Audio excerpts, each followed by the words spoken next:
उन्मोचित है जयंत हंसराज काव्य ग्रंथ गीतिमाल्य। समग्र विश्व साहित्य रे भारतीय छंद साहित्य ही श्रेष्ठ और अनन्य। पृथ्वीर समस्त सभ्यता मध्यरु भारतीय सभ्यता ही केवल बंची रही।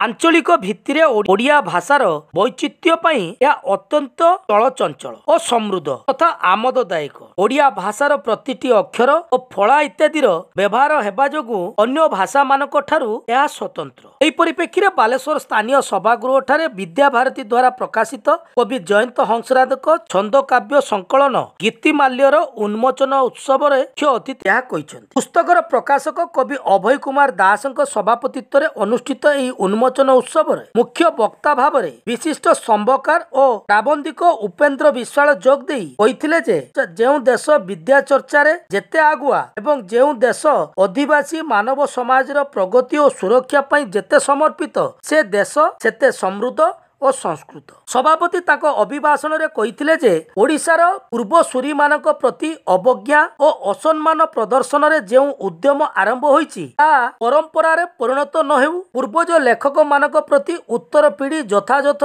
सम्मान प्रदर्शन करिबा शिक्षा करंतु। परिशेष रे कवि जयंत हंसराज धन्यवाद अर्पण करथिले। ओम प्रयास गोवर्धन माझी निगम शाश्वत साहू रुचिस्मिता कर रश्मिता प्रमाणिक सहयोग प्रदान करथिले। जयंत हंसराज जमती माने आपण सुनले जे गीतार्पण मोर प्रथम पुस्तक एवं गीतिमाल्यटा मोर द्वितीय काव्य ग्रंथ। एथिरे हमर ओडिया प्राण होची छंद एवं गीतिमयतार जो मूर्छना रही सार जो कहीकि गले हरप्रसाद दास महोदय प्रकृत में से तथ्य को उत्पादन से रही बही रे जे आमर छंद को आम छाड़बानी एटा गोटे विप्लव आने मु चेष्टा करुच्ची। बर्तमान गद्य छंदर कविता लेखा हो तेणु मु चाहूँगी जे आमर जो पुराना धाराटी प्राचीन धाराटी रही से पुरातन धाराटी नवीन धारा सहित मिसी जाऊ एवं गोटे नुआ विप्लव सृष्टि हो ओडिशा जहाँकि सारा भारतवर्ष को प्रभावित कर।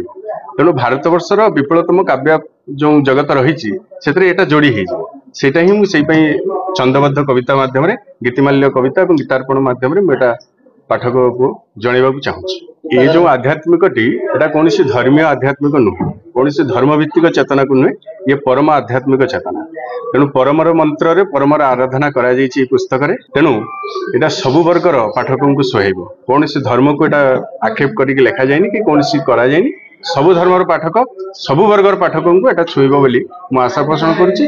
तेणु एथिरे कौन मु रखी नहीं जे कौन देवादेवी नाम रही कौन किसी ना एटा केवल परम प्रेम को सूचेवा जगत रे जो प्रेमर आधार से दिगटे को दृष्टि रखिकी बहीटी को छपे।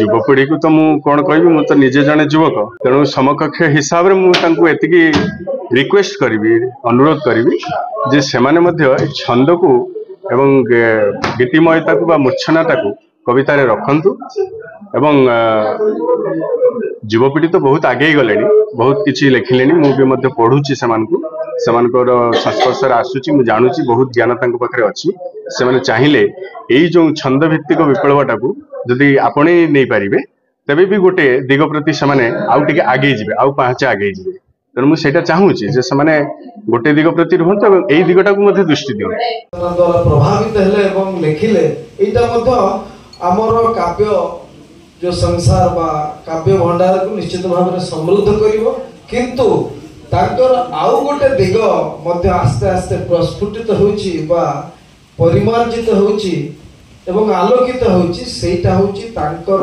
मुक्त छंदर जोटा कि आधुनिक कविता ता मध्य